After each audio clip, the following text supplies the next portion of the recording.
कि पंजाब में आगामी विधानसभा चुनाव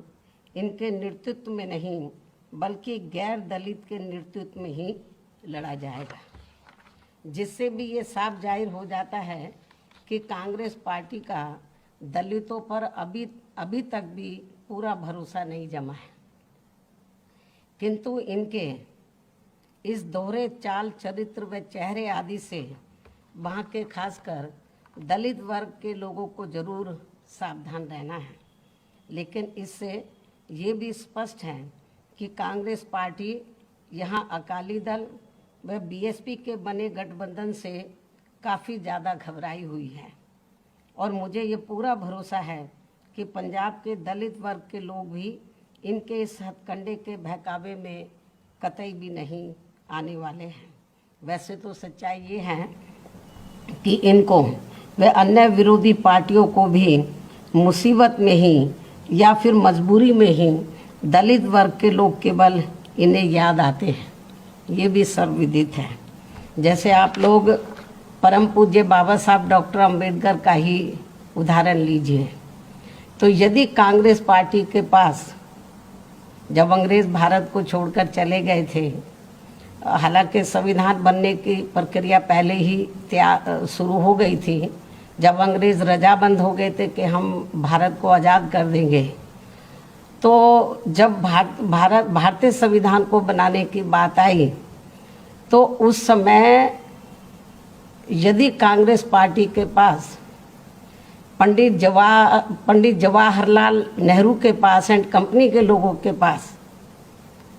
यदि इनके पास बाबा साहब डॉक्टर अंबेडकर से, बाबा साहब डॉक्टर भीमराव अंबेडकर से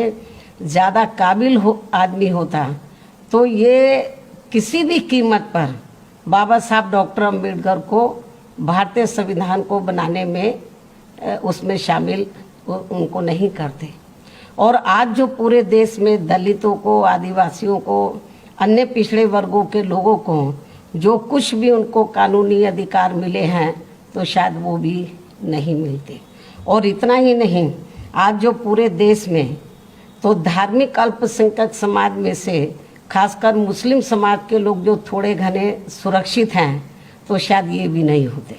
क्योंकि बाबा साहब डॉक्टर अंबेडकर ने इस देश का संविधान किसी जाति और धर्म के आधार पर नहीं बल्कि धर्मनिरपेक्षता के आधार पर ही बनाया था। इतना ही नहीं तो ये भी मैं दलित वर्ग के लोगों को बताना चाहती हूँ। इतना ही नहीं बल्कि ठीक इसी प्रकार यूपी विधानसभा के आम चुनाव होने से कुछ जब अब यूपी में भी विधानसभा का आम चुनाव होने के लिए कुछ समय बचे हैं, तो ठीक इसी प्रकार से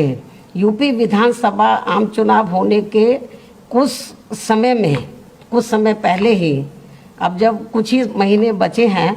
तो यहाँ भाजपा भी खासकर ओबीसी समाज के प्रति, यहाँ पर भाजपा का भी खासकर ओबीसी समाज के प्रति उभरा नया प्रेम वास्तव में ये दिखावटी व हवाई आदि ना होकर यदि थोड़ा भी सही व सार्थक होता तो इनकी केंद्र व यूपी सहित अन्य राज्यों की भी सरकारें इनके साथ साथ तो एससी व एसटी की भी सरकारी नौकरियों में अभी तक इनके बैकलॉग को जरूर भर देती, लेकिन ऐसा नहीं हुआ। आज भी पूरे देश में चाहे एससी एसटी का मामला, ओबीसी का मामला है, तो सरकारी नौकरियों में इनके पद अभी तक भी खाली पड़े हैं। साथ ही अब तक ओबीसी के लोगों की जातीय जनगणना की भी इनकी इस मांग को स्वीकार कर लिया होता है। यदि थोड़ी भी इनके प्रति इनके मन में ओबीसी के प्रति थोड़ी ईमानदारी होती, थोड़ी सच्चाई होती, तो अब तक ओबीसी के लोगों की जातीय जनगणना की भी इनकी इस मांग को स्वीकार कर लिया होता। जबकि इस मामले में सच्चाई तो ये है कि भाजपा व अन्य सभी जातिवादी पार्टियां भी देश में ओबीसी के लोगों की जनगणना कराने में वैसे ही घबरा रही हैं जिस प्रकार से इनके आरक्षण संबंधी मंडल कमीशन की रिपोर्ट को लागू करने में इनके लोगों ने अति उग्र होकर पूरे देश में आंदोलन किया था। लेकिन अब भाजपा का भी इनके वोट के खातिर यहाँ आसानी से इनका कोई भी नाटक चलने वाला नहीं है। अर्थात अब इनकी काट की हांडी तो बार बार चढ़ने वाली नहीं है। मुझे पूरा भरोसा है कि पूरे देश में दलित वर्ग के लोगों के साथ साथ जो अति पिछड़े वर्ग के लोग भी हैं,